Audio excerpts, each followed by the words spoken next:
So Aaron Rodgers, our guys in the back are watching it, editing it, cutting it up, and we're just kind of waiting on them. Aaron Rodgers talked today. We didn't know exactly what he would do.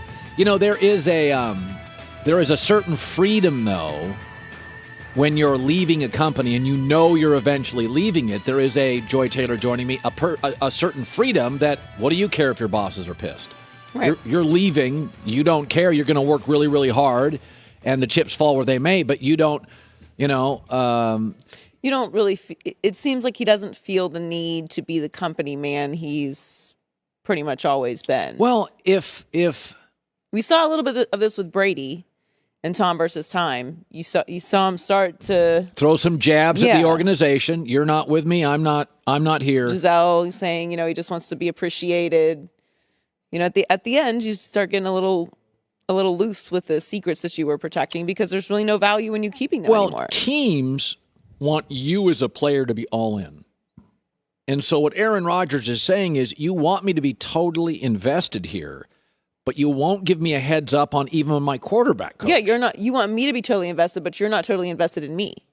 And now Green Bay would say, listen, Aaron had 3 straight slightly declining seasons and a little bit of a collarbone injury issue, so we wanted to draft a quarterback. Now I can understand that. As I've said this multiple times on the show, if they would have drafted Jordan Love, but then in the second round taken one of the, Chase Claypool, Michael Pittman, T. Higgins, gone receiver, but what they did is they made the whole draft about sort of developmental players, a blocking tight end, a power back, a prospect. Their first 4 rounds, they got no special players, none. And they aren't in the development space. They're in the win now space. Right. So that is where I think you and I converge on this, is that you tend to be a little more pro player than me, but most of the time I'm like, if a player's in dysfunction, get the hell out. Right. So in the Aaron situation, he's saying we're really close, and you kind of butchered the draft. And I think it's be very careful about saying, and I see Packer fans saying this, well, when Brett Favre was there, they drafted Aaron Rodgers. Aaron Rodgers was a huge, hot prospect. People thought he was going to be arguably the number 1 pick. He fell so far in the draft that Green Bay went, we don't need a quarterback, but we have to take him. That's what they did. Baltimore didn't necessarily start the draft thinking we're going to take Lamar, but Lamar was out of the top 10. He's out of the top 15. He's out of the top 18. And all of a sudden, Baltimore's like, okay, now we got to go get him. He's way too good. The way a lot of these general managers think is, it may not be, I've been in a war room. I've talked to multiple GMs. You may not need, the Packers didn't need Aaron Rodgers when they drafted him, but he was a 5-star prospect who fell to the late first round. That is not the Jordan Love story. Jordan Love is a prospect who had a very divided support. Very divided. My guys didn't like him. I had one scout that thought he was worth drafting. 2 other GMs I talked to thought big risk, a lot of stuff. There was the marijuana thing. He had a bad last year. It felt like you were kind of drafting him because of Mahomes. There was maturity issues. Again, bad last season. So Aaron today is back and he's at the podium. So let's start with the first bite. What do you think of that? I think that's what he should be saying at this point. If he's going to come back and he's the competitor that he is, you got to give it everything you have. He can't be halfway in.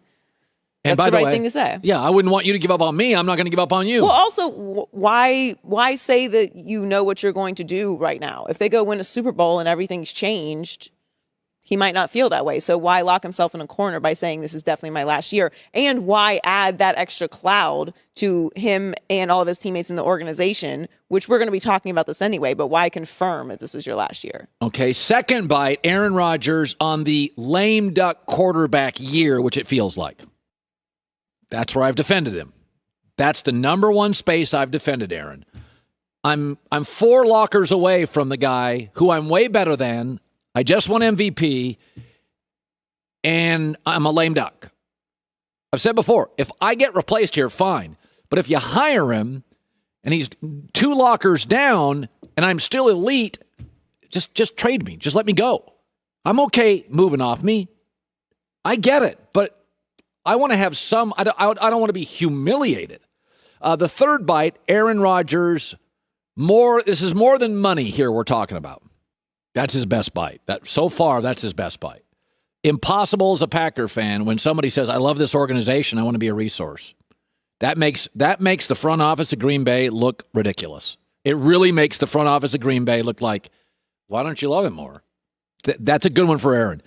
Ding! Aaron won that one. That's a good bite for Aaron. It makes the front office look rigid, out of touch, and uncaring. That's a huge win for Aaron. Now, this is the best one because I just watched it before when we went to commercial on retirement.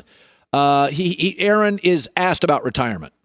He kind of goes on and on about, listen, I found that I enjoy other stuff besides football. I thought it was a really good bite. I got to tell you, so far it's A+ Aaron. I think all this stuff falls very good. He's open. He's honest. He's not emotional. He loves this organization. He did think about retirement. There's other things he likes. There's nothing wrong with that, by the way. Not everybody has to be. He's coming across as very authentic for a guy that we often criticize as being kind of aloof and manipulative or selfish or Hollywood. This whole press conference has really helped to put in perspective what he was dealing with. Now, it was mostly what we assumed, which was that he wanted to feel like he's a part of the process there and not what's being moved on from, and he deserves that.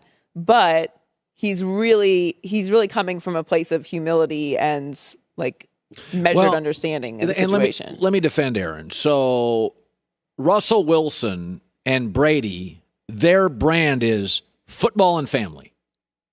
Well, Aaron he's not married. He doesn't have kids. So Aaron's brand is football and this offseason he found the and. The and was his fiance, Jeopardy. So Aaron, when you're single, LeBron, it's family, hoops, business. Well, Kevin Durant's single. So it's hoops and. What is the and? Hi, everybody. Thanks for watching. Subscribe here to get the latest from the show. Also, be sure to check out more of the best clips from The Herd or go watch a few segments from other shows on FS1.